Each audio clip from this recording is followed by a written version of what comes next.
What about detox drinks ma'am? ஒரு ஃபுட்டை சாப்பிட்டுட்டு எனக்கு சரியாயிடும் அப்படிங்கிறது பாசிபிளே கிடையாது. ஸோ நீங்கள் நல்லா இருக்கீங்க, உங்களுக்கு எந்த ப்ராப்ளமும் இல்லை, ஹெல்த்தியாக இருக்கீங்க அப்படின்னா நீங்கள் டீடாக்ஸ் எடுத்துட்டிங்கன்னா அடிஷ்னல் அட்வான்டேஜ் உங்களுக்கு. பீட்ரூட் பார்த்தீங்கன்னா அதில் ஆக்சலேட் ஜாஸ்தி. ஸோ ஸ்டோன் ஃபார்மேஷன் இருக்கிற உடம்பா இருந்தால், kidney stones, gall stones form பண்ணுற உடம்பா இருந்தால் அவங்க அதை சாப்பிட முடியாது. இதுக்கு பெஸ்ட் டீடாக்ஸ் டீ ஒன்று சொல்லிட்டா, டீடாக்ஸ் வாட்டர் ஒன்று சொல்லிட்டா, ரசம். கேலரி கவுண்டிங்ன்றது அவ்வளோ இம்பார்ட்டண்ட்டா வெயிட் லாஸ்க்கு? கேலரி கவுண்டிங் முக்கியம், ரொம்ப முக்கியம் தான். ஆக்சுவலி அஸ் டயட்டிஷியன் நான் அதை அகெயின்ஸ்ட் சொல்லவே முடியாது. ஃபார் எக்ஸாம்பிள், இப்போ கேலரிஸ் வந்து கார்ப்ஸும் கேலரி கொடுக்குது, ப்ரோட்டீனும் கொடுக்குது, ஃபேட்டும் கொடுக்குது. இந்த மூணுல எதுலேருந்து உங்கள் கேலரி அதிகமாக போகுதுங்கிறது முக்கியம். எஸ்பெஷலி ஒருத்தங்க வெயிட் லாஸ்க்குள்ளே வராங்கனாலே அவங்க கட் பண்ணுற முதல் விஷயம் வந்து கார்ப்ஸ். ஸோ கார்ப்ஸை கட் பண்ணாலே வெயிட் லாஸ் ஆகிடும்னு சொல்கிறாங்களே, is it really true ma'am? No, it's not true. இன்னைக்கு ஒரு சராசரி மனுஷனுக்கு எவ்வளோ வந்து ப்ரோட்டீன் எடுத்துக்கணும்?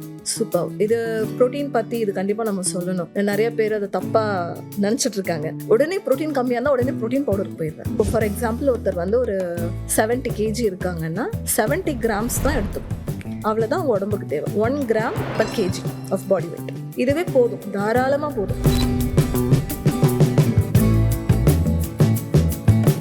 What about detox drinks ma'am? இப்போ இந்த டீடாக்ஸ் ட்ரிங்க்ஸுமே வந்து ரொம்ப பாப்புலர் ஆகிட்டு இருக்கு. இந்த ஒரு ஜூஸ் குடித்தா உங்களுக்கு வெயிட் லாஸ் வந்து ஃபாஸ்டன் ஆகும், ஓவர் நைட்டில் உங்களுக்கு வெயிட் லாஸ் ஆகும், இந்த ஸ்பீடப் பண்ணுற ப்ராசஸை தரக்கூடியது இந்த ட்ரிங்க் தான் அப்படின்னு சொல்லிட்டு நிறைய ட்ரெண்ட் எல்லாம் அதில். What is your opinion on that ma'am? It's good actually. Okay, அது ஹெல்ப் பண்ணுது actually. It's not a magical drink. Okay, முதல்ல அது மாதிரி எதுவுமே கிடையாது. ஸோ பேலன்ஸ்டுன்னு சொல்கிறதுக்கு மீனிங்கே அதான். எல்லாம் கரெக்டாக இருக்க மாதிரி பார்த்துக்கோங்க. ஒரு ஃபுட்டை சாப்பிட்டுட்டு எனக்கு சரியாயிடும் அப்படிங்கிறது பாசிபிளே கிடையாது. ஸோ நீங்கள் நல்லா இருக்கீங்க, உங்களுக்கு எந்த ப்ராப்ளமும் இல்லை, ஹெல்த்தியாக இருக்கீங்க அப்படின்னா நீங்கள் டீடாக்ஸ் எடுத்துட்டிங்கன்னா அடிஷ்னல் அட்வான்டேஜ் உங்களுக்கு. ஸோ உடம்புல ஏதோ ப்ராப்ளம் இருக்குது, ஃபார் எக்ஸாம்பிள் டயபெட்டிக்காக இருக்கீங்க, ஃபேட்டி லிவர் இருக்குது, ஏதோ ஒன்று இருக்குது, அதுக்கு உங்களுக்கு டயட்டிஷியன் கண்டிப்பாக டீடாக்ஸ் டீ நாங்கள் கொடுக்குறோம். டீடாக்ஸ்ன்னு இல்லாமல் ஹெர்பல் வாட்டர், ஹெர்பல் டீங்கிற மாதிரி வரும். பேர் தான் வித்தியாசப்படும், பட் எல்லாம் ஒன்று தான். ஸோ அது கொடுப்போம். இது வந்து உங்களோட ப்ராப்ளத்துக்கு இது சப்போர்ட் பண்ணும், அது சரி பண்ணுறதுக்கு சப்போர்ட் பண்ணும் கண்டிப்பாக. பட் இது ஒன்று தான் சொல்யூஷன்லாம் எதுவுமே கிடையாது. இப்போ ஏபிசி ஜூஸ்லாம் ட்ரெண்டில் இருக்குது இல்லையா? ஸோ ஏபிசி பார்த்தீங்கன்னா A for apple or amla எதுனாலும் மாற்றிக்கிறாங்க, good. And B for beetroot, perfectly good. C for carrot, very good. சொல்லும் போதே நல்லாயிருக்கு, குடிக்கும் போது நல்லாயிருக்கு, எல்லாம் ஃபைன். இதில் நான் என்னோட கிளைண்ட்ஸ் கிட்ட நான் பார்த்த பிரச்சனையே சொல்கிறேன். It's not with every one. Beetroot பார்த்தீங்கன்னா அதில் ஆக்சலேட் ஜாஸ்தி. ஸோ ஸ்டோன் ஃபார்மேஷன் இருக்கிற உடம்பா இருந்தால், kidney stones, gall stones form பண்ணுற உடம்பா இருந்தால் அவங்க அதை சாப்பிட முடியாது. அண்ட் மூணாவது விஷயம், கேரட் இஸ் ரியலி குட் இல்லையா? கேரட் அரைச்சிட்றோமா, ஏபிசியில் அரைச்சி ஜூஸாக தான் எடுத்துகிட்ருக்கோம். கேரட்டில் பீட்டா கேரட்டுன்னு ஒன்று இருக்குது, கேரோட்டின். அதுக்காக தான் அந்த கேரட்டையும் நம்ம சாப்பிட்றோம். அண்ட் இதில் ஒரு முக்கியமான விஷயம் என்ன, நிறைய பேர் மறந்து போகிற விஷயம், தெரியாமல் இருக்கிற விஷயம், பீட்டா கேரட்டின் ஃபேட்டோட சேர்ந்தால் தான் அப்சார்பே ஆகும் நம்ம உடம்புல. ஸோ ஜூஸில் ஃபேட் கிடையாது இல்லையா? ஸோ சாலட்லலாம் கூட நீங்கள் பார்த்தீங்கன்னா லைட்டாக கொஞ்சம் ஆயில் போடணும். செசமி ஆயில், நல்லெண்ணெயோ ஆலிவோ லைட்டாக ஒரு 1/2 ஸ்பூன் போட்டால் தான் கேரட்டில் இருக்க பீட்டா கேரட்டு நம்ம குடலுக்குள்ளேயே போகும். இல்லைன்னா there is no use of taking carrot. So கொஞ்சம் யோசிச்சு பாருங்கள், ஜூஸ் எடுத்துக்கிட்டா என்ன யூஸ் இருக்குன்னு. எடுத்துக்கலாம், அஃப்கோர்ஸ், மன திருப்திக்கு தாராளமாக. It is very new information ma'am. Because இப்போது கேரட் சாப்பிட்டா இதெல்லாம் கிடச்சிருன்றாங்க. பட் எந்த காம்பினேஷன் ஒரு ஃபுட்டு சாப்பிட்டா very very important. That is very important. இது டர்மரிக் அண்ட் பெப்பர் சொல்லுவோம். டர்மரிக்கில் இருக்க கர்கமன் அப்படிங்கிற அந்த பொருள் வந்து பெப்பர் இல்லைன்னா ஒர்க் ஆகாது. ஸோ வெறும் டர்மரிக் எடுக்கிறது வேஸ்ட்டு, பெப்பரோட ஆட் பண்ணணும். இதுக்கு பெஸ்ட் டீடாக்ஸ் டீ ஒன்று சொல்லிட்டா, டீடாக்ஸ் வாட்டர் ஒன்று சொல்லிட்டா, ரசம் வந்து ரசம். எக்ஸாக்ட்லி. ரசத்தில் எல்லாமே இருக்குது, கொரியாண்டரை தவிர. கியூமன் இருக்குது, அதாவது சின்ன சீரகம் இருக்குது, கார்லிக் இருக்குது, டர்மரிக் இருக்குது, அண்ட் பெப்பர் இருக்குது, சால்ட், எல்லாமே பேலன்ஸ்டாக அழகாக. லைம் போட்டால் லெமன் ரசம், அவ்வளோதான். எல்லாமே இருக்குது, பர்ஃபெக்ட் டீடாக்ஸ் கிச்சனில் இருக்குது. ஸோ அதுவே போதும் ஆக்சுவலி, அது பார்த்துக்கணும்ல நல்லா. ஸோ நெக்ஸ்ட் கொஷின் வந்துட்டு இந்த கேலரி கவுண்டிங் மேம். இப்போ ஒருத்தங்க வந்து வெயிட் லாஸ் ஜர்னி ஸ்டார்ட் பண்ணுறாங்கனாலே they are buying a weight machine. அவங்களோட வெயிட் மெஷர் பண்ணுறதுக்கு மட்டும் இல்லை, ஃபுட்டோட வெயிட் மெஷர் பண்ணுறதுக்கும். எனக்கு இதெல்லாம் பார்க்கும்போது இஸ் இட் அவ்வளோ பெரிய டிஃபிகல்ட்டான டாஸ்க்கா அப்படின்ற மாதிரி இருக்குது. அண்ட் ஒரு பிக்கெஸ்ட் கொஷின் எப்படி வருதுன்னா, எப்படி நம்ம சாப்பிட்ற எல்லா ஃபுட்டையும் கேலரிஸ் கவுண்ட் பண்ணி சாப்பிட முடியுன்ற கொஷின் மார்க் வருது. ஸோ கேலரி கவுண்டிங்ன்றது அவ்வளோ இம்பார்ட்டண்ட்டா வெயிட் லாஸ்க்கு? கேலரி கவுண்டிங் முக்கியம், ரொம்ப முக்கியம் தான் ஆக்சுவலி. அஸ் டயட்டிஷியன் நான் அதை அகெயின்ஸ்ட் சொல்லவே முடியாது. Because we learn that only for 5 years. So calorie count தான் பண்ணுறோம். ஒரு அரிசியில் எவ்வளோ இருக்குது, பருப்பில் எவ்வளோ இருக்குது, வெஜிடபிள் எவ்வளோ இருக்குது, எல்லாம் we calculate every thing. Actually dietitians தான், நாங்கள் மேக்ஸ் தான் நிறையா போடுவோம், கால்குலேஷன்ஸ் நிறையா இருக்கும். அண்டு நான் இப்போ பார்த்தீங்கன்னா வந்து கேலரி கவுண்ட் பண்ணுறதை விட மேக்ரோ நியூட்ரியன்ட் எவ்வளோ எடுத்துக்கிறீங்க பர்சன்டேஜ் ரொம்ப முக்கியம். ஓகே. அது ரொம்ப பார்த்து தான் சாப்பிடணும். நான் உங்களுக்கு சொல்கிறேன் அது எப்படி பண்ணணும்னு. ஃபார் எக்ஸாம்பிள் இப்போ கேலரிஸ் வந்து கார்ப்ஸும் கேலரி கொடுக்குது, ப்ரோட்டீனும் கொடுக்குது, ஃபேட்டும் கொடுக்குது. பட் இந்த மூணில் எதுலேருந்து உங்கள் கேலரி அதிகமாக போகுதுங்கிறது முக்கியம். ஸோ ஃபார் எக்ஸாம்பிள் சொல்லணும்னா ஒரு 800 கேலரி வெயிட் லாஸ்க்காக ஒருத்தர் ஒரு டயட் எடுக்கிறாங்க. ஸோ இந்த 800 கேலரிக்கு என்ன சாப்பிட்றாங்கன்னு இருக்கு இல்லையா? 800 கேலரிக்கு ஃபுல் அண்ட் ஃபுல் வெளியிலேருந்து பேக்டு ஃபுட்ஸ் தான் சாப்பிட்றாங்களா, இல்லை சாலட், சூப்ஸ், ஹெல்த்தியாக வேறு ஏதாவது சாப்பிட்றாங்களான்னு இருக்குது. So food quality is there. நீங்கள் என்ன செலக்ட் பண்ணுறீங்கன்னு இருக்குது. ஸோ நம்ம மீல் பிளேட்டுன்னு ஒன்று சொல்லுவோம். அந்த மீல் பிளேட்டை ஞாபகம் வச்சுக்கோங்க. இதை மாதிரி சாப்பிட்டீங்கன்னா யாருக்கும் எந்த பிரச்சனையுமே வராது. சூப்பராக பிளேட் இருக்கா, அதை 4 பிரிச்சுக்கோங்க. Divide into 4. ஒரு ஹாஃபில் ஒரு ஈக்குவல் ஹாஃபில் வந்து 2 சைடும் கண்டிப்பாக வெஜிடபிள்ஸ் இருக்கணும். ஒரு போர்ஷனில் வந்து சீரியல்ஸ் இருக்கணும். அதாவது ரைஸோ சப்பாத்தியோ அதை மாதிரி விஷயம் கார்ப்ஸ்ன்னு சொல்லுவோம், அது இருக்கும். இன்னொரு இடத்துல அந்த காலி இப்போ எம்டி ஸ்பேஸ் ஒன்று தான் இருக்கும், அதில் ப்ரோட்டீன் இருக்கணும். ஸோ எக் நீங்கள் வெயிட் லாஸில் இருக்கீங்கன்னா எக் ஒயிட் மாத்திரம், அண்ட் இல்லைனா சிக்கன் ஒரு 5-6 பீசஸ் நான்வெஜ்ஜாக இருந்தால். வெஜிடேரியனாக இருந்தீங்களா ஒரு பன்னீர் பீசஸ் 2-3, டோஃபு, சோயா சங்க்ஸ், இதை மாதிரி ப்ரோட்டீன், கார்ப்ஸ், 2 பங்கு வெஜிடபிள். இதை மாதிரி உங்கள் பிளேட் இருந்ததுன்னா சூப்பர். உங்களை வந்து எந்த டிசீஸுமே பக்கத்தில் வராது. ஸோ இந்த ஒரு கான்செப்ட் வந்து நிறைய பேருக்கு தெரியறதில்ல மேம். இன்ஸ்டெட் அவங்க வந்து கம்ப்ளீட்டாக ஸ்டார்விங் மோடுக்கு போயிடுறாங்க வெயிட் லாஸ் அப்படின்னு எடுத்துக்கிட்டா. எஸ்பெஷலி ஒருத்தங்க வெயிட் லாஸ்க்குள்ளே வராங்கனாலே அவங்க கட் பண்ணுற முதல் விஷயம் வந்து கார்ப்ஸ். ஸோ கார்ப்ஸை கட் பண்ணாலே வெயிட் லாஸ் ஆகிடும்னு சொல்கிறாங்களே, is it really true ma'am? No, it's not true. Okay. So அப்போது கார்ப்ஸ் மேலே ஏன் மேம் கார்ப்ஸ் ஏன் எல்லாரும் இப்படி வில்லன் மாதிரி வந்து ட்ரீட் பண்ணுறாங்க? ஆக்சுவலி அது மாதிரி ஆயிடுச்சு, ட்ரெண்ட் ஆயிடுச்சுன்னு நினைக்கிறேன். ஓகே. கார்ப்ஸ் வந்து இந்தியன்ஸை பொறுத்த வரைக்கும் நம்ம கார்ப்ஸ் பிரியர்கள். சாப்பாடெலாம் நிறைய சாப்பிட்டு, ஃபுட். ஆமாம். இப்போ நம்ம ஒரு கல்யாண வீட்டுக்கு போனால் கூட நல்லா சாப்பிட்டியான்னு தான் கேட்பாங்க இல்லையா? ஸோ சாப்பாடு நிறைய சாப்பிட்ணும், வெரைட்டி நிறைய வெரைட்டியும் சாப்பிடுவோம். ஸோ நம்மளுக்கு கார்ப்ஸுங்கிறது அது ஒரு ப்ரிவிலேஜ் மாதிரி ஆயிடுச்சு. நம்ம இதே இந்தியாவில் தான் டயபெட்டிஸும் ஜாஸ்தி. ஸோ கார்ப்ஸ் சாப்பிட்றதுனால டயபெட்டிக்ஸ் ஆகுதான்னா நார்த் இந்தியன்ஸ் சப்பாத்தி தான் சாப்பிட்டுட்டு இருக்காங்க, அங்கேயும் டயபெட்டிஸ் இருக்காங்க. ஸோ இது வந்து ரைஸா வீட்டாங்கிறதெல்லாம் கிடையாது, எவ்வளோ எடுத்துக்கிறோங்கிறது தான். நம்ம நிறையா சாப்பிட்றோம், குவான்டிட்டி நிறையா எடுத்துக்கிறோம். கார்ப்ஸை குறைச்சி சாப்பிட்டோன்னா எந்த பிரச்சனையும் கிடையாது. ஆனால் கம்ப்ளீட்டாக அவாய்ட் பண்ணக்கூடாது.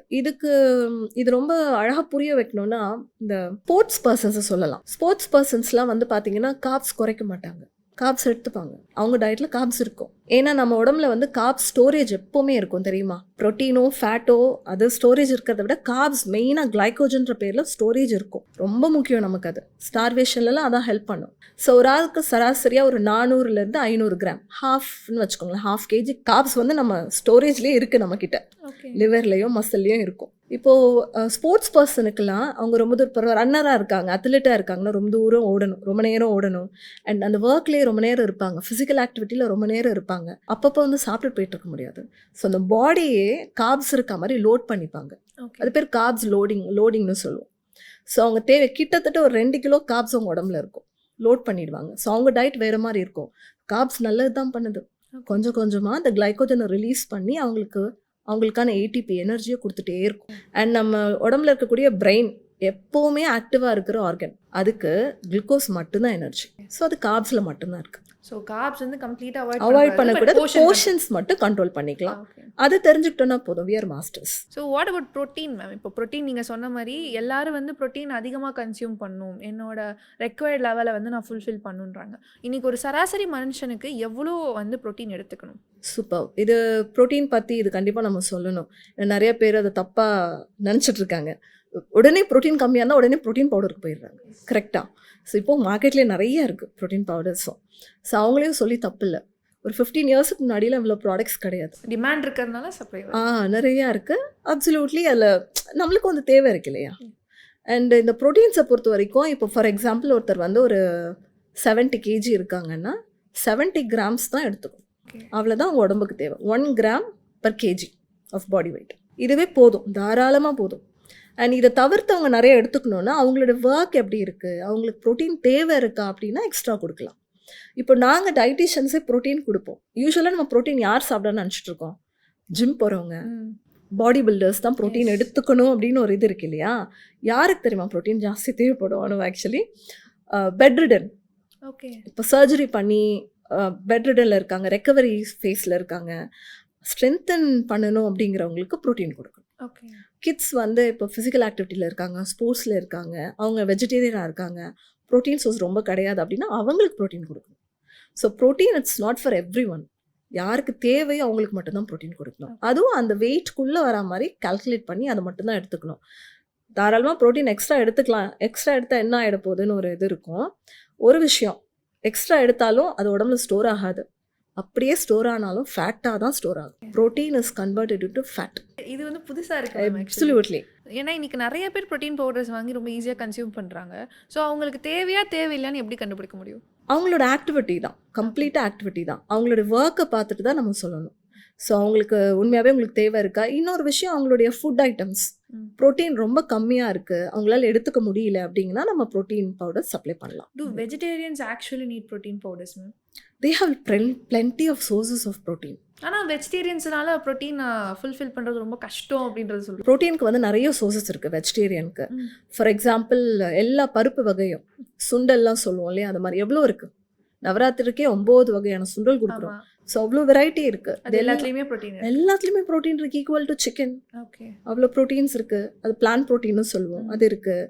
அண்ட் நட்ஸில் இருக்குது, பாதாம், வால்நட், அதுலலாம் நல்ல ப்ரோட்டீன் இருக்குது. அண்ட் டோஃபுல இருக்குது, பன்னீரில் இருக்குது.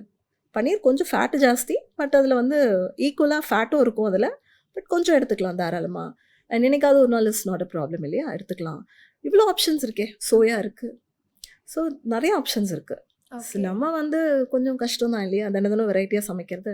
ட்ரை பண்ணிட்டோன்னா it's possible. So next question வந்து என்னென்னா, இன்றைக்கி ஒருத்தங்க வெயிட் லாஸ் ஜேர்னியில் வெயிட் லாஸ் நடக்கணும்னு எடுத்துக்கிற ஃபுட் ஐட்டம்ஸ் என்னைக்காவது அவங்களோட வெயிட் கெயினுக்கு காரணமாக மாறுமா மேம்? கண்டிப்பாக. என்ன மாதிரியான food items ma'am? So for example, நிறைய பேர் வந்து ஃப்ரூட்ஸ் அண்ட் வெஜிடபிள்ஸ் எடுத்துக்கிட்டாலே வெயிட் குறைஞ்சிரும்னு சொல்லி எடுத்துக்கிறாங்க. ஃப்ரூட்ஸும் ஒரு லெவலுக்கு மேலே சாப்பிடக்கூடாது. It's a problem actually.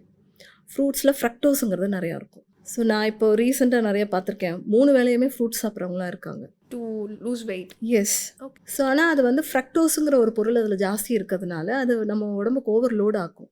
ஒரு நாளைக்கு தெரியாது, கண்டினியூஸாக சாப்பிட்றச்சு கண்டிப்பாக வெயிட் கெயின் தான் ஆகும், வெயிட் லாஸ் ஆகாது. ஸோ நான் பார்த்த வரைக்கும் என்னுடைய கிளைண்ட்ஸும் இந்த தப்புலாம் பண்ணியிருக்காங்க நிறைய பேர். ஸோ சில பேர் இந்த மாதிரி ஃப்ரூட்ஸ் வெஜிடபிள்ஸ் எடுத்துக்கிறாங்க, ஆனால் சில பேர் வந்து கம்ப்ளீட்டாக அந்த மீல் ஸ்கிப் பண்ணுறது, மார்னிங்லேருந்து சாப்பிடாம நைட் மட்டும் சாப்பிட்றது, ஒரு நாளைக்கு 2 வேளை சாப்பிட்றது, இந்த மாதிரி மெத்தட்ஸ்லாம் சூஸ் பண்ணும்போது இது ஏதாவது வகையில் அவங்க வெயிட் லாஸுக்கு சப்போர்ட் பண்ணுமா?